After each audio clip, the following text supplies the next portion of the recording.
Quero convidá-los a abrirem suas Bíblias em Colossenses capítulo 2. Nós vamos ler os versos 16 a 23.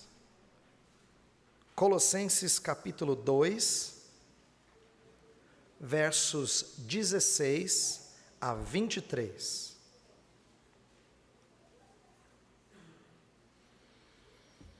O título da mensagem desta noite é Religiosidade escravizante. Religiosidade escravizante. Crianças, já dei a dica, hein? Tem que preencher aí, título do sermão. O pastor deu a dica, tá? Religiosidade escravizante. Nós vamos ler o texto e aí depois prosseguiremos com a exposição da palavra de Deus. Peço que você acompanhe a leitura. Ninguém, pois, vos julgue por causa de comida e bebida, ou dia de festa, ou lua nova, ou sábados, porque tudo isso tem sido sombra das coisas que haviam de vir. Porém o corpo é de Cristo.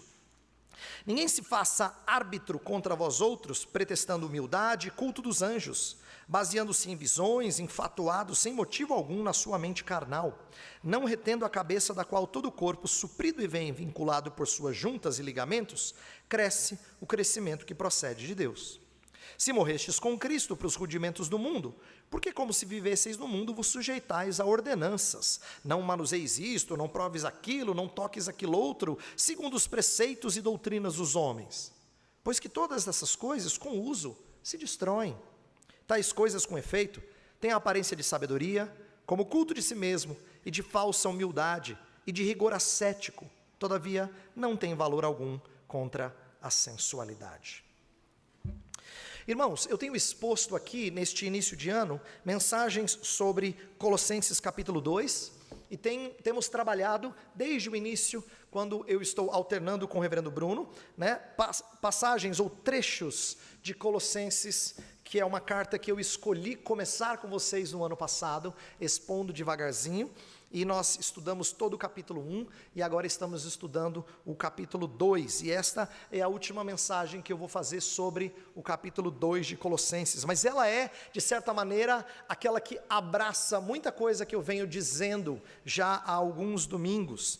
Eu tenho dito nas mensagens pregadas em Colossenses, que nossa época, ela tem sido mais espiritual do que em outros momentos. Isto é, as pessoas hoje, até inteligentes, estudadas, antigamente não era moda você ser estudado e ser espiritual, hoje não, elas são místicas, elas são espirituais, elas têm alguma busca de religiosidade até, mas certamente pouco cristã. Ironicamente, nosso Brasil é um país onde cresce a busca por algum tipo de espiritualidade. Cresce às vezes até o número de frequentadores de igrejas, mas certamente é pequeno o crescimento de verdadeiros discípulos de Cristo. Nós não vemos um crescimento impressionante dos discípulos de Cristo Jesus. Por que disso?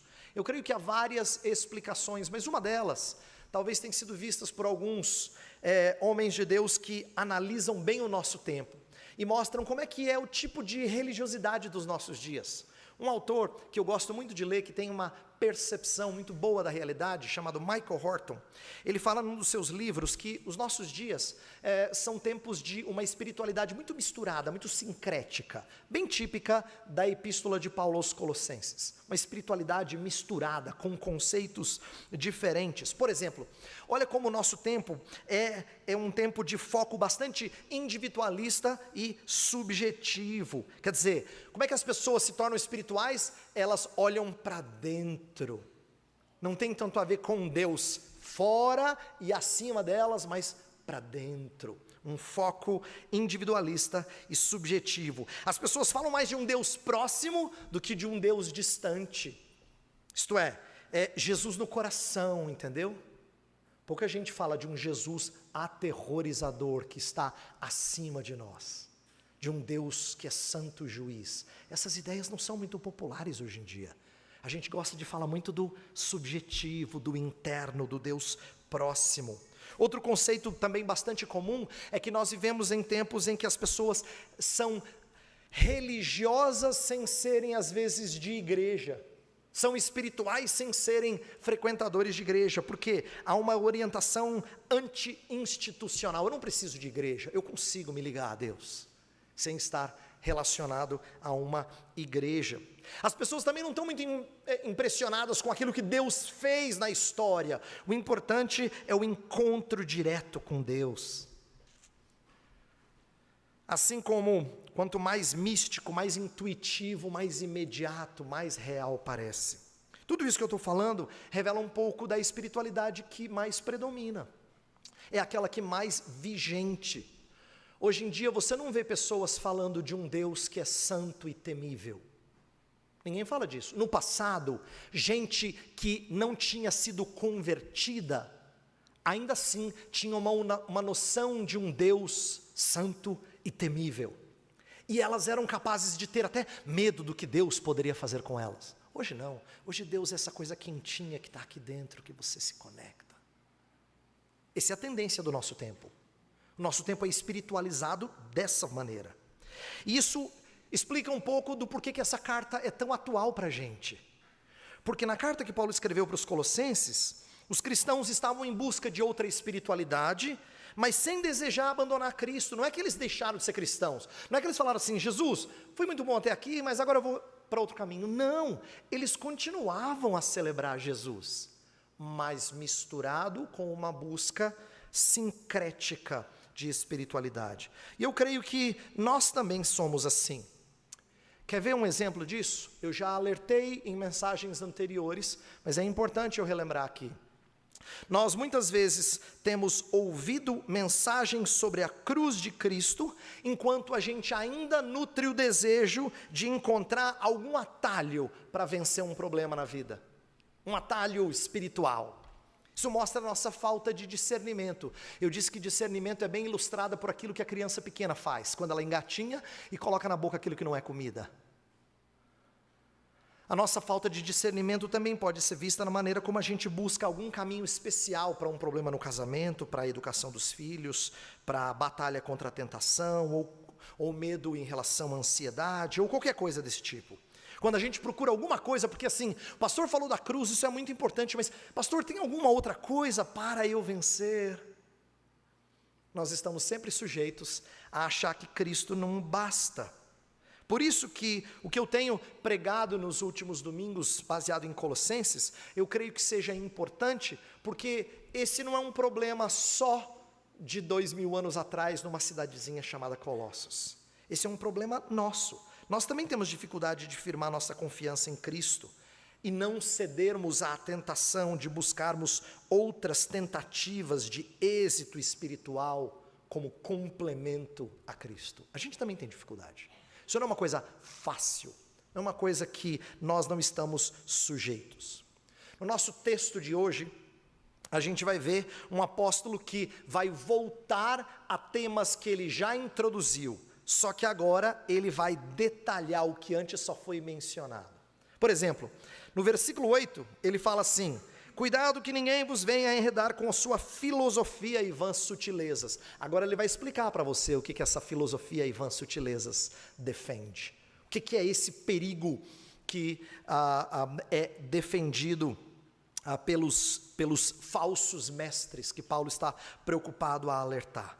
Paulo vai trabalhar aqui. Antes ele falou sobre esse tipo de espiritualidade, agora ele vai dar detalhes sobre esse tipo de espiritualidade. E eu quero gastar tempo, então, mostrando para vocês que esse tipo de espiritualidade que era perigosa lá atrás, também é perigosa nos nossos dias. Mas o meu intento não vai ser só mostrar isso. Depois da gente descartar os falsos atalhos, a gente vai focar em Cristo, que é a realidade. Ele é o cabeça de onde procede todo o crescimento.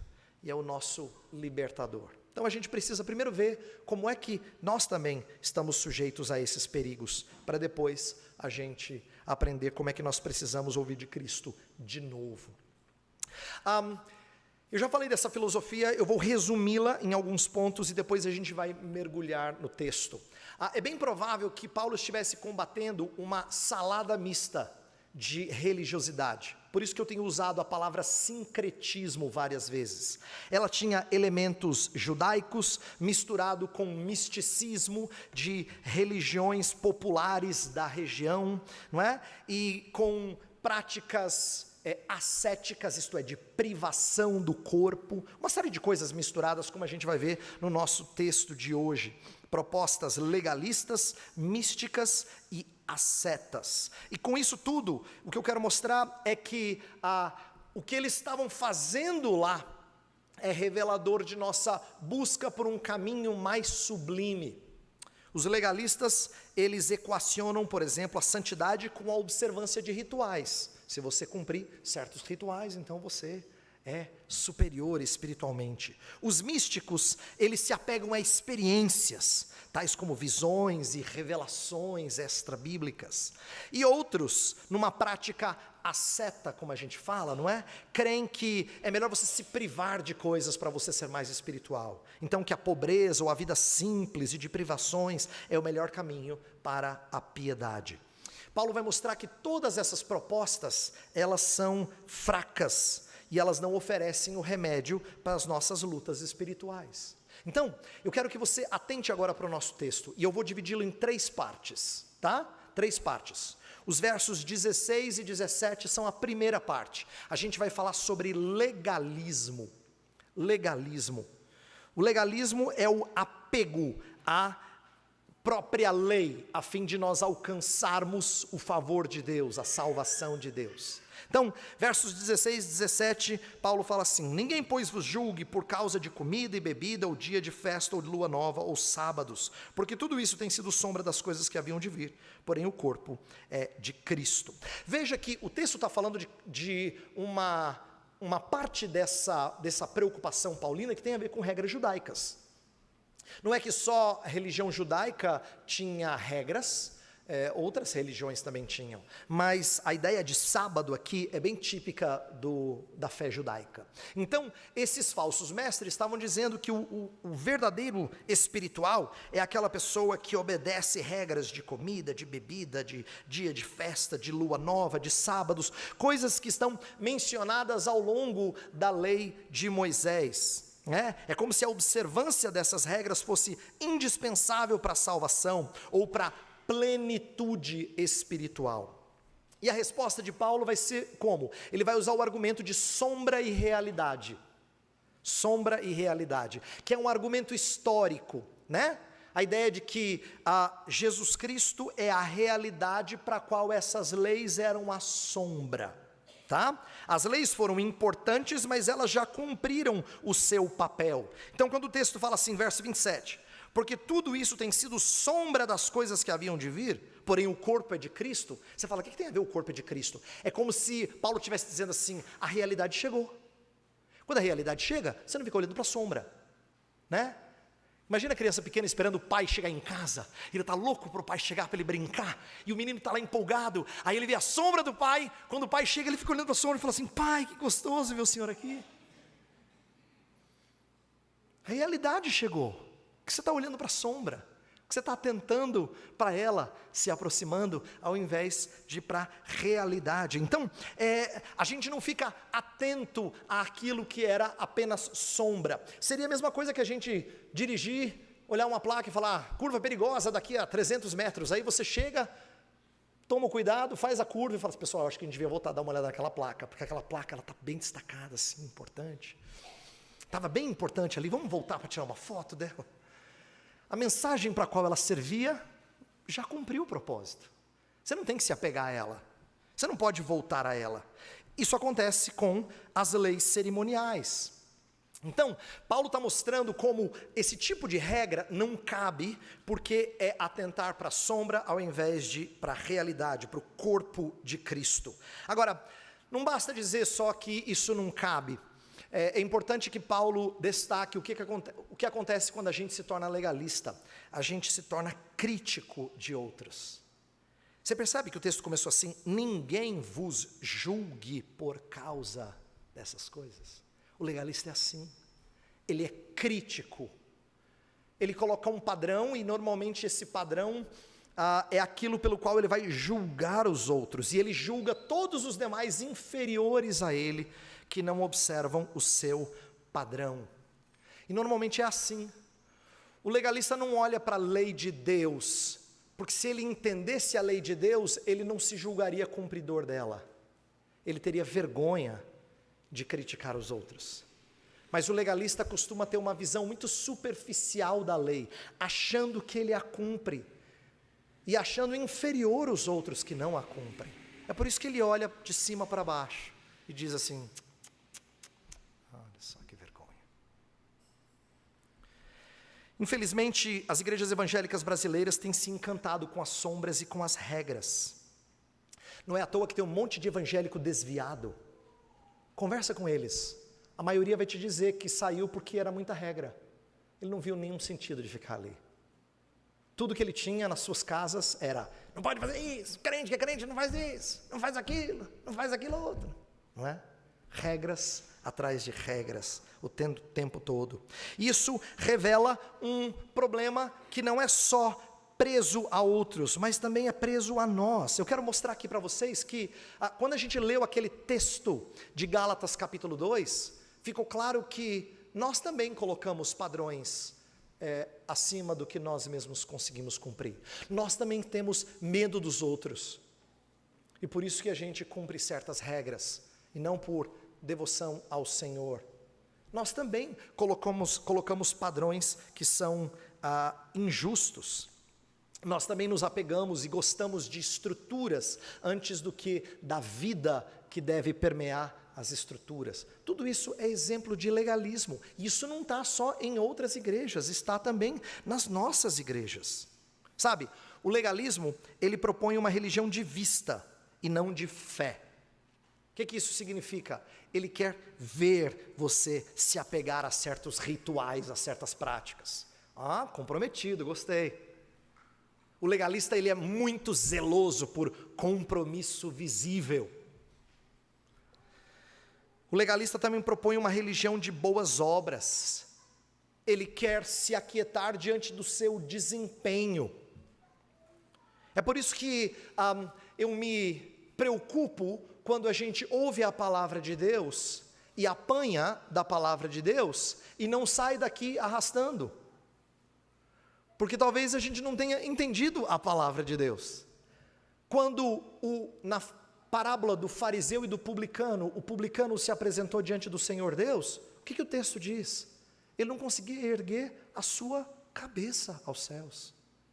Ele estava curvado, é como se ele tivesse tomado uma surra dos seus próprios pecados.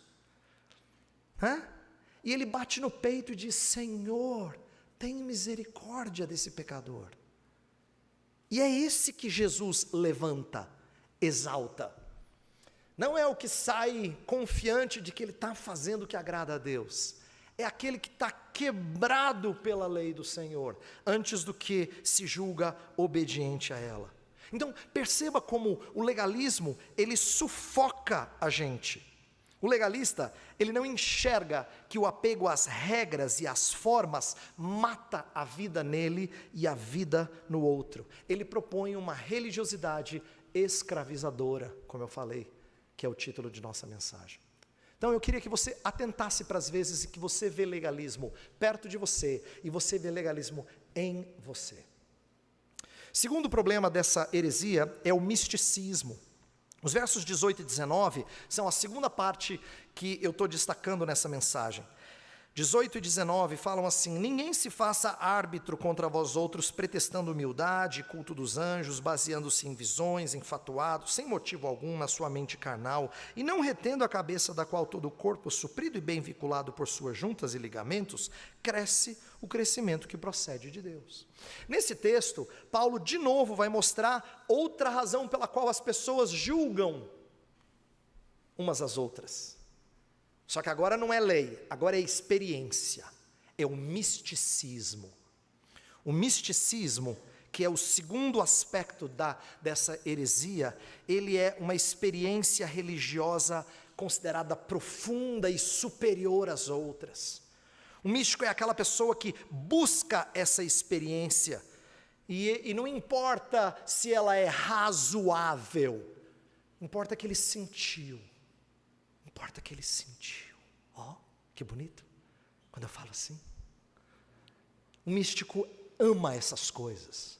Ele aprecia quando isso lhe arrebata a alma. E veja, em nossos dias, isso é tudo que as pessoas querem, não é? Quando na década de 60 as pessoas buscavam o caminho das drogas, também era para ter experiência. É para ser elevado no seu espírito, supostamente. E você acha que era só busca por drogas? Nada disso. Era busca de religiosidade. Muitos davam testemunho de que tinham experiências com o divino, baseado em drogas.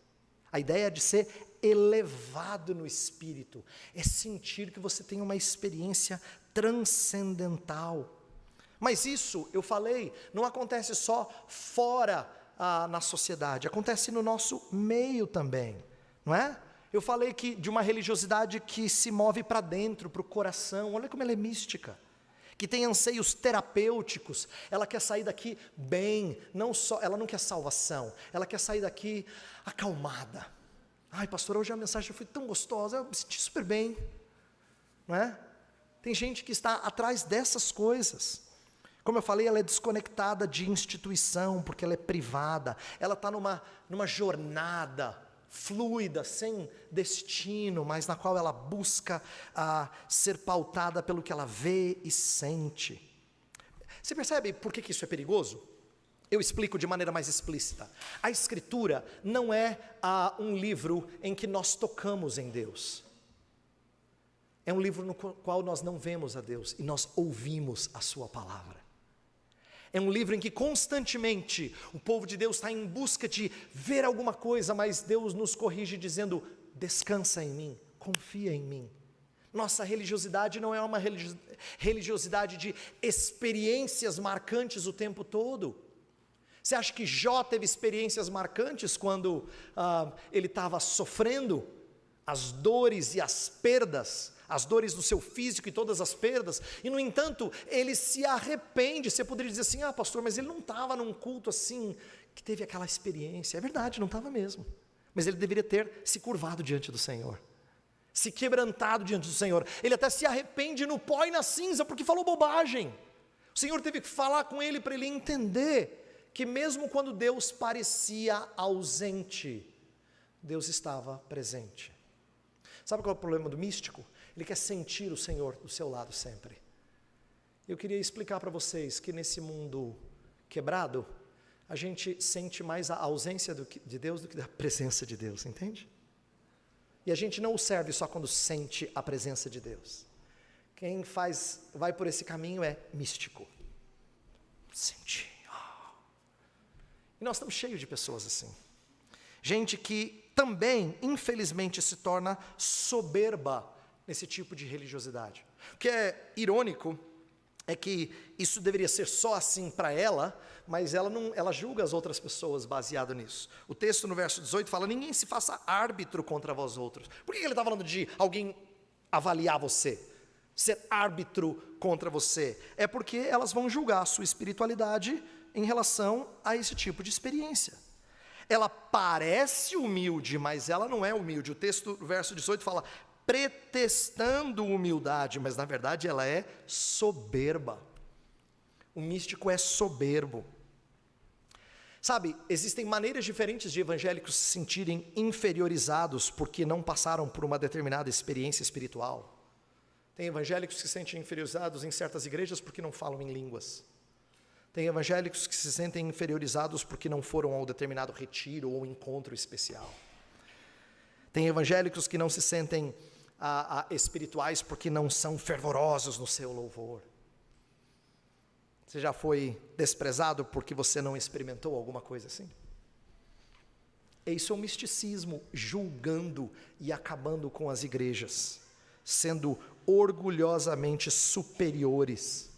Há muitos evangélicos que se julgam superiores porque oram no monte, falam em línguas, sentem o poder de Deus na hora dos cânticos, e assim, e você que é diferente fala assim: nossa, eu queria sentir do jeito que ele sente. O pior é isso, é que tem gente que ainda quer, não sente, mas quer.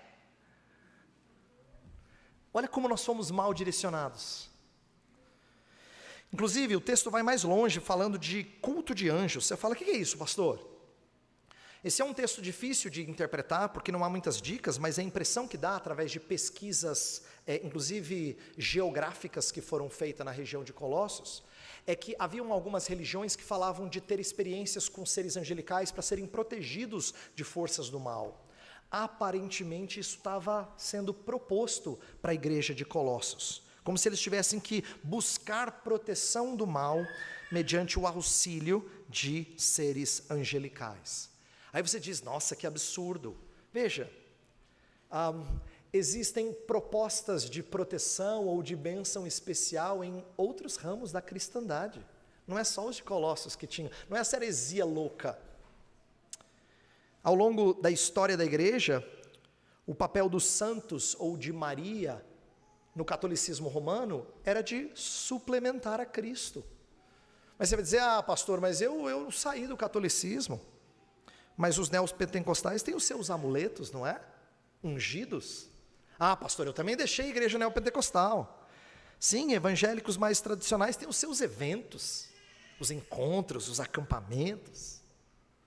Não importa onde, o que eu quero dizer é que em todo canto a gente tem uma espécie de espiritualidade superior acontecendo num momento especial.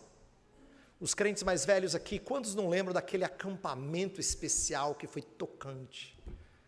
É uma pena que você sinta que os domingos não são iguais àquele acampamento, entende? Como a gente também é místico. As propostas são diversas, mas a gente é marcado por aquela experiência diferenciada. E é isso que eu quero mostrar a vocês, que isso não combina com a suficiência de Cristo. Quando Paulo fala assim, que essa heresia, ela não retém o cabeça, está no início do verso 19, não retendo a cabeça da qual todo o corpo cresce, o crescimento que procede de Deus. Esse texto significa assim, que você não está exaltando a Cristo, você não está retendo a Cristo, você não está mantendo a posição suprema de Cristo, quando você propõe caminhos místicos. A igreja, que é o corpo, ela não tem que procurar outra fonte de crescimento. O crescimento dela tem que vir de Cristo. Em lugar do misticismo, o evangelho propõe uma união mística com Cristo, mas não é de experiências que nos elevam a alma o tempo todo. Como eu falei, nossa busca por sentir a presença de Deus muitas vezes é enganosa. Pastor, significa que a nossa religiosidade tem que ser fria, sem emoção? Não. Mas a busca por experiências divorciada de discernimento espiritual é perigosa. E é o que mais acontece no meio evangélico. Experiência divorciada de discernimento. Você é levado a ter coisas sem necessariamente discernir. É igual a criança pequena que coloca na boca o que é comida e o que não é. Então, toda espiritualidade que é sem discernimento não é saudável. E se esse misticismo acontece em contexto em que não há discernimento, então ele é prova de que ele não é saudável. As pessoas se mantêm imaturas na fé quando buscam essas coisas. Terceira parte da heresia é o ascetismo. Ascetismo, dos versos 21 até o 23, fala de regras que estavam sendo propostas. Não manuseis isto, não proves aquilo, não toques aquilo outro, segundo os preceitos e doutrinas dos homens. A ideia aqui é que a religiosidade estava focada no negativo, não pode aquilo, não pode isso, não pode aquilo outro. Parece que é só não o tempo todo, né? Viver segundo a regra de Deus é o tempo todo não, não, não, não. Então, em privações, tem pessoas, e você já viu isso, tem pessoas que praticam religiosidade de se autoflagelar, não é? De machucar o seu corpo, talvez com chicotes, rasgando a pele e sangrando, como expressão da sua devoção à divindade. Tem gente que entra em águas congelantes, ou qualquer coisa desse tipo assim, e você vê aquilo e fala assim, gente, que absurdo, né? Que cegueira, se privando para ter crescimento espiritual. Mas isso não acontece só fora da igreja. De novo, Paulo está escrevendo para uma igreja. Ele está dizendo que a igreja de Colossos corre o risco de abraçar essas coisas. Por que vocês estão se sujeitando a isso? Então Paulo está atacando um problema que acontece dentro da igreja. É dentro da igreja que você ouviu teologias que propõem a ideia de Deus favorecer os pobres. É dentro da igreja que você ouve esses conceitos, não é? Esquecendo de que certos homens de Deus, por exemplo, foram riquíssimos. Abraão, Jó, Salomão. Riqueza não é prova de ser desaprovado por Deus. Mas eu não estou dizendo isso para favorecer neopentecostais, não é isso. É para você compreender como as pessoas colocam um padrão de espiritualidade que não está na Escritura, não é? Nós colocamos regras que vão além daquilo que a Escritura coloca. Isso é ferir um princípio bíblico e confessional muito sério. É igual quando você diz assim, olha, crente que é crente não faz tal coisa. Mas não faz tal coisa porque é bíblico ou porque você foi ensinado assim? Nós, às vezes, impomos padrões a outros, e esses padrões, eles são questões de foro íntimo. Nós perdemos de vista a questão da liberdade cristã. Paulo teve que lidar com esse problema. Comer carne sacrificada a ídolo, pode ou não pode, pastor? Aí tinha aqueles irmãos que falavam assim, não pode, é do ídolo. Tinha gente que dizia, quem fez a carne foi Deus, cara, pode. Isso deu problema sério. Por quê? Porque um impunha ao outro a regra que o seu coração achava mais tranquilo. E Paulo vai dizer que os dois estão errados. Por quê? Porque aquele que diz que não pode, ele pega uma coisa que fere a sua consciência e ele priva o outro de fazer o que ele está tranquilo. E o que diz, tem nada a ver, escandaliza o outro sem se importar com a consciência alheia. Isso é um exemplo de ascetismo presente na igreja primitiva. O problema do ascetismo, de qualquer regra que a gente imponha de privações, é que o texto dá 3 problemas. Olha que legal, versículo 23, 22 e 23, eles apresentam 3 problemas. Primeiro problema é a transitoriedade dessas coisas. Verso 22, no finalzinho, fala assim, pois que todas essas coisas com o uso se destroem. A ideia é, a moda passa. Hoje não pode fazer tal coisa, não, outra vez é outra coisa. Você lembra quando você era pequeno, aquelas coisas que você não podia fazer? E que hoje em dia nenhum crente se preocupa mais com isso? É um exemplo de ascetismo. Ela passa. Ai, quando eu era pequeno, pastor, não podia tal coisa. E por que agora pode? O que é errado biblicamente há alguns anos atrás, tem que ser errado agora também. Mas a gente percebe que aquilo que não é bíblico é transitório, passa. As regras mudam. Segundo problema é que ela é soberba. Verso 23 fala assim, tais coisas com efeito têm aparência de sabedoria, mas na verdade ela serve como culto de si mesmo. Tem falsa humildade aqui. Olha que interessante, o asceta, ele é exibicionista. Lembra da história de Jesus que falava assim, ó, quando você jejuar, lava o seu rosto, tá? Fica mostrando para todo mundo se você jejuou ou não. Você fala, ai, estou com um pouco de dor de cabeça, estou assim, um tempo sem comer, oração, Senhor, sabe como é que é, né? Entregando ao Senhor. Para de ser besta. Para de mostrar a sua espiritualidade, não é que assim, Jesus está confrontando aqueles que queriam mostrar que eles se privavam. Jesus falou assim, lava o rosto, ninguém tem que saber do seu compromisso com Deus, do seu momento de privar-se por amor ao Senhor, ninguém tem que saber disso. Ninguém tem que saber. Então veja que é falsa humildade, né? E uma terceira coisa, e essa chama mais a minha atenção, é impressionante o que nos ensina no finalzinho do verso 23. Essas coisas não têm valor algum contra a sensualidade. Ela é transitória, primeiro ponto que eu falo, o primeiro problema dela, ela é soberba e ela é ineficiente. Ineficiente. Isto é, ela não cumpre aquilo que ela deveria. Quando a gente acha que a gente está se privando para ser mais espiritual, a gente percebe que essa luta, ela é ingrata. Nosso Brasil, em que pessoas pagam promessas, se machucam, a fim de serem mais espirituais, é uma prova constante de que elas não ficam mais espirituais. Elas só ficam escravas desse tipo de religiosidade, não é? Pagando promessa, machucando os seus joelhos, andando trechos longos para mostrar a sua espiritualidade superior. Mas no final da história, nada disso vence as nossas lutas contra o pecado. Sabe por quê? E aqui está algo muito belo acerca do Evangelho. O Evangelho faz uma coisa que nenhuma outra religião consegue fazer. Outras religiões têm aparência de sabedoria.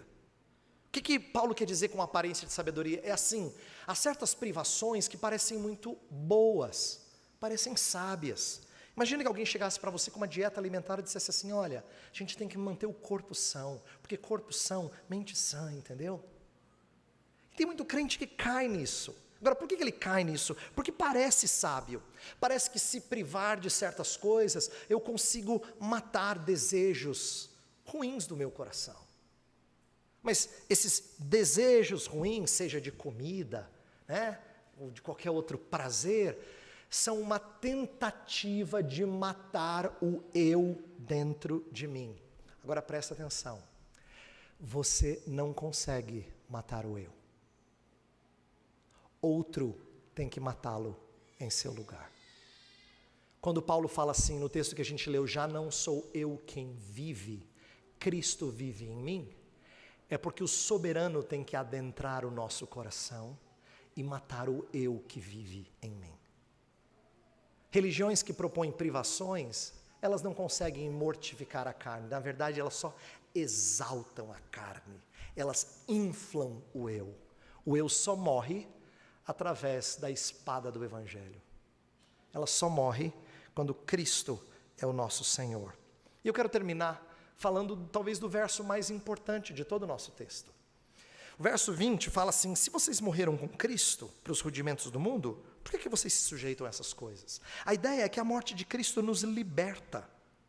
Ela nos liberta. A gente já falou em outras mensagens sobre a importância da morte de Cristo, mas agora Paulo faz uma aplicação diferente para a cruz. A gente não está muito acostumado a falar da cruz em relação a legalismo, em relação a misticismo, em relação a ascetismo, não é muito comum. Mas aqui Paulo faz essa conexão. Ele vai mostrar que quando a gente está ligado a Cristo, a gente morre para esses caminhos de espiritualidade alternativa. De que a morte de Cristo ela é suficiente para que eu vença e lute contra esses males, não é? Paulo está proclamando que os colossenses não precisavam viver em temor em relação aos espíritos, ou nessa luta contra os pecados, como se esses caminhos fossem dar a grande vitória. Nada disso. Essas coisas, elas deixam você escravo.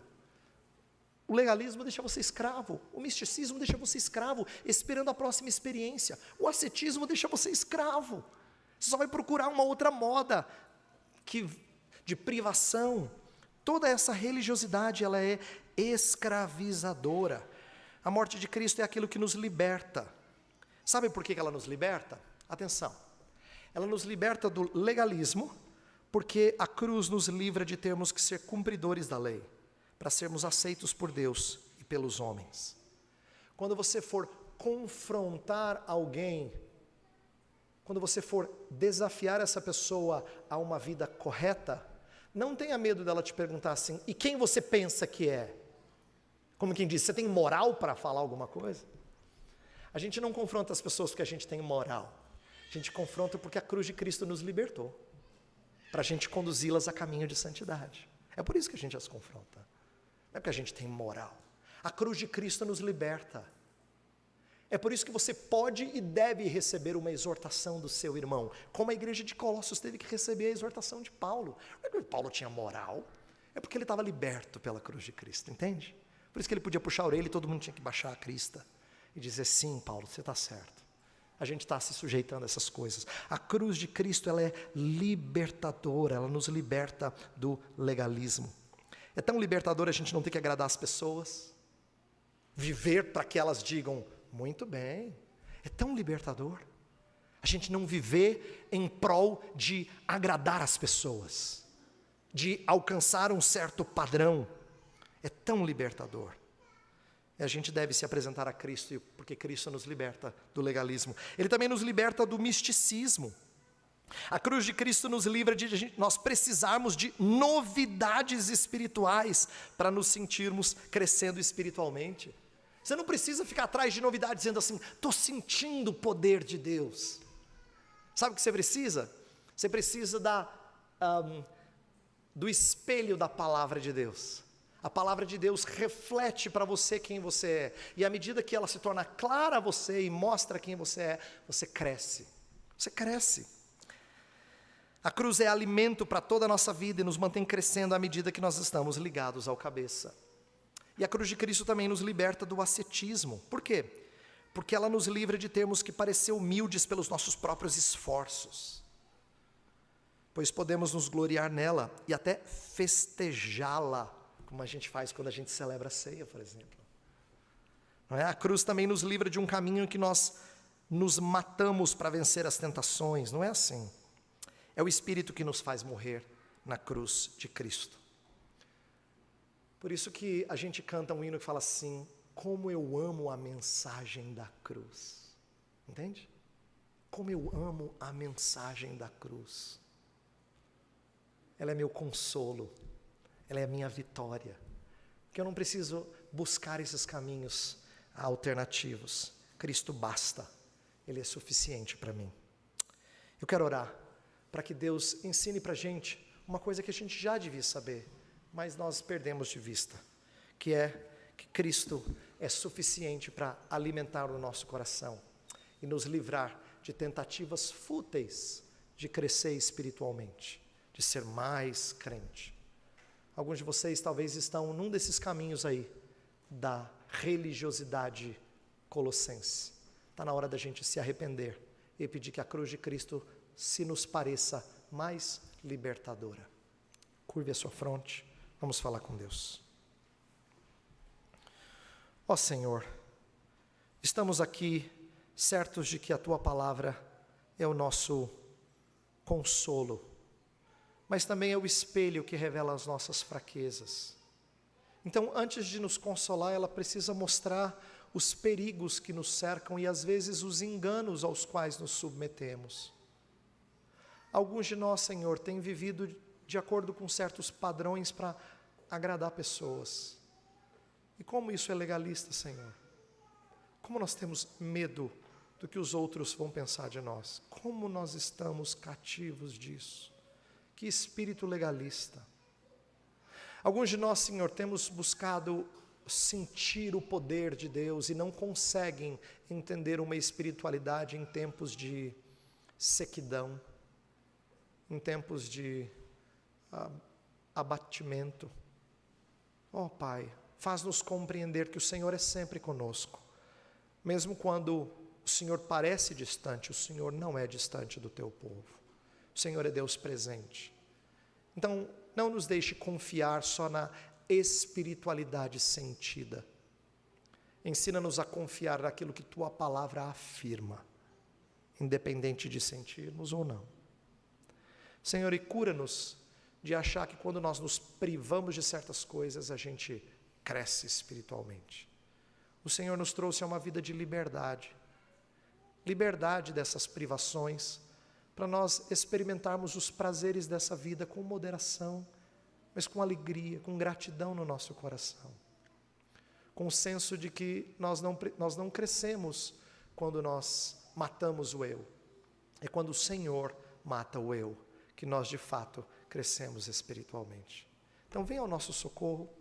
Não deixe que a religiosidade que nós seguimos seja escravizadora. Dá ao Teu povo esse senso de que a cruz de Cristo nos liberta de todos esses caminhos e nos satisfaz a alma por completo. Oramos em nome de Jesus. Amém.